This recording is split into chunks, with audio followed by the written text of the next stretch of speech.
Welcome to the Guns and Noses podcast. My name's Helen Taylor and I am the owner of Guns and Noses, and I own 3 Labradors.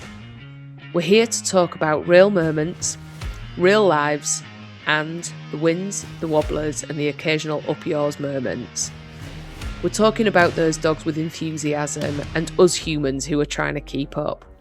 So why don't you sit back, grab a brew, slow down, and listen in. Hello and welcome back to the Guns and Noses podcast with me, Helen Taylor, and my dogs Jack, Sky and Red, who are currently snoozing away, and actually one of them snoring. Not sure which one it is, but they've had a really busy day with me, so they're very content and happy while I record this podcast. Now, the topic of today's podcast is called the jump sit cycle and why your dog keeps jumping up. One of the most common training mistakes that I see really regularly is not a lack of training or trying from the owners. It's actually accidentally rewarding the behaviour that people are trying to stop. So I'm just going to set the scene a little bit for you here. Your dog jumps up at you, you tell them to sit, they sit, you reward them. And that sounds reasonable, doesn't it? It sounds responsible. It sounds like you're doing the right thing because you're rewarding them for the sit. But the problem is that your dog doesn't necessarily see it the same way. And many dogs, when they are learning something, have a pattern. So their pattern and what they see is they jump up, they sit down, they get rewarded. And so the cycle continues. They jump up, they sit down, they get rewarded. So if you have a dog who constantly jumps up but then sits down, or maybe they don't even sit down at all, but they jump up, but when their feet hit the ground, you say, good boy, good girl. And it continues and you're thinking, why? Why am I having to tell this dog every single time I walk in the room to stop jumping up at me? Well, it could be that the dog thinks that what you're asking for or what you are rewarding is the jump up, the sit down, and so it continues. So the jumping up becomes part of the chain that leads to the reward, and the sit is the bit in the middle. So the next time they want a reward or attention or an interaction with you, what they will do is they will jump up because that's how the sequence starts. This is what I refer to as the jump sit cycle. And owners often think they're rewarding the sit because that's the behaviour happening immediately before the reward. But from the dog's perspective, the entire sequence may be linked together. So imagine if every time you wanted a biscuit, you had to touch the wall first. I know, bit of a weird example, but anyway, I'm going with it. Before long, touching the wall would become part of the process of earning the biscuit. And dogs are no different. Dogs, in fact, are very, very good at patterns. They're very, very good at putting sequences together because they don't have all the rest of the rubbish in the world to think about. Doing the food shop, picking the kids up from school, fueling the car, hoovering, housework, etc., etc. And the answer isn't to actually stop rewarding the sit. The answer is to stop making the sit happen after the unwanted behaviour. So we get the sit before the unwanted behaviour actually happens. So this is where we start to look for opportunities in our daily routines and to educate our dogs slightly differently. So when your dog has all 4 paws on the floor and you ask them to sit, so you walk up to them, you ask them to sit, obviously reward that. When you walk through the door, so a lot of dogs get excited when you walk through the door, from a day's work, or you might have just gone to the toilet and you come back in and they're like, oh my God, you've left me for like 10 hours. And you're like, I really haven't. It's been like 2 minutes. But anyway, some dogs get quite excited by that. It may be that when visitors come in that they get really excited and they do the same thing. They jump up, the visitors tell them to sit down, or they might not tell them anything. And then so that whole entire sequence starts again. So what we're going to think about is rewarding calm approaches. This is where the tactic from last week, by putting them on the lead, is a really great tactic when visitors come. But what you can do is set yourself up to succeed. So you might leave a little pot of treats outside the front door or the back door, whichever way you come in the house. And if you know that your dogs are going to get really super excited when you come in, grab a handful of those treats.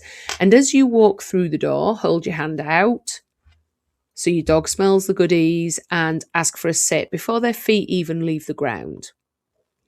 If it is that you're using things like baby gates, so you come through the front door, your dog's at the other side of a baby gate, they've got their paws on the baby gate, they're wiggling around, jumping up and down, getting really super excited, then what we can do in that moment is just wait a little bit further away from the baby gate, so we're not right on top of it.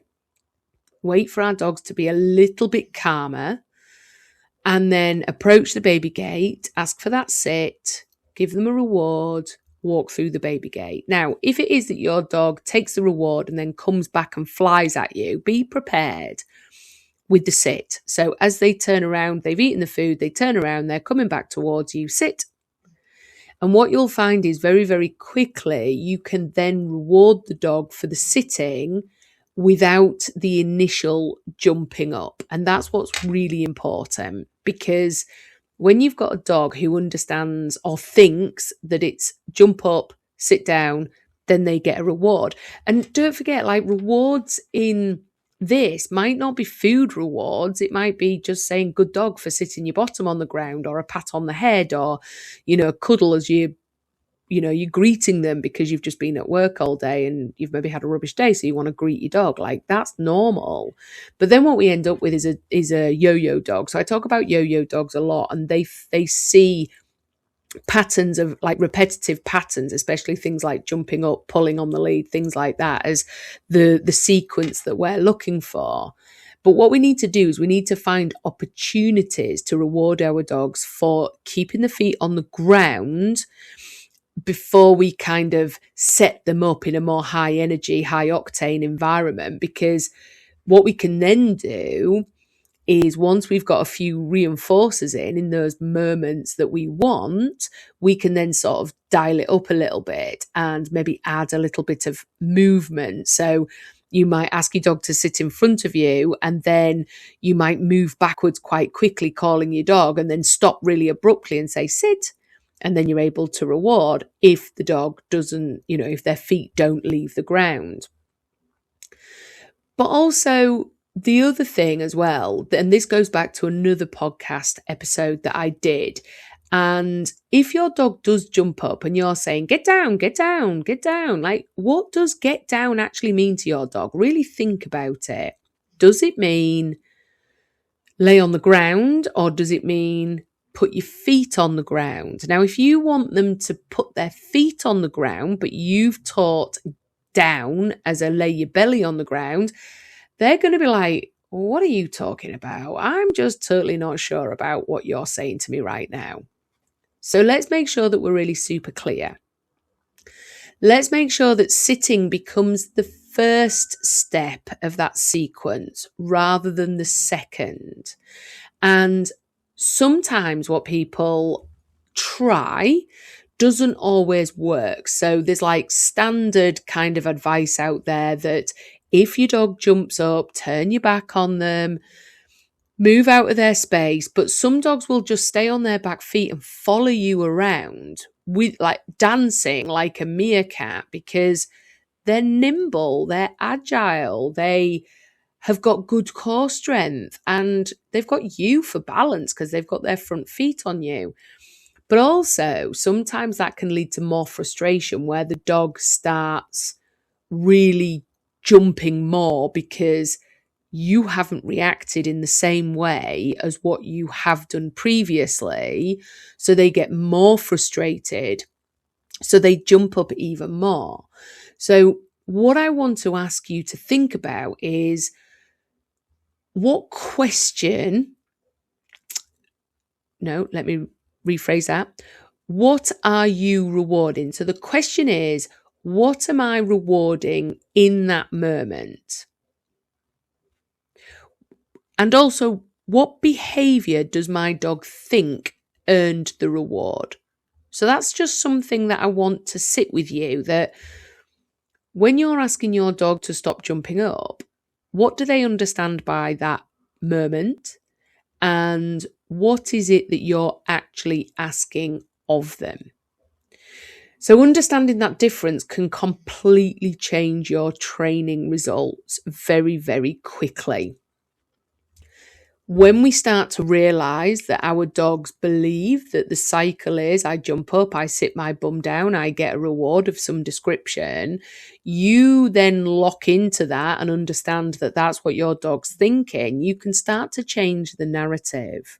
So instead of waiting for your dog's feet to leave the ground, start being proactive and asking them for a sit so that we can reward the better response. Instead of being reactive when your dog's feet leave the ground, they've already touched your body, they're pushing you down the corridor, then you ask for a sit. That's being reactive, not proactive. And that doesn't teach our dogs anything other than jumping up works for them. So if you do have a dog that is in the jump sit cycle, then maybe just start to reframe how your dog thinks about it and yourself, and see if you can start to get your dogs to sit before jumping.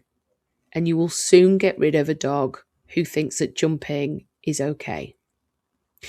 Anyway, I hope you've enjoyed this episode. I enjoyed talking about dogs, so I hope that comes across. And a couple of clients said to me this week that I seem to have quite a nice storytelling tone, which I'm not sure if that's a good thing or a bad thing, because I hope I'm not sending any of you to sleep.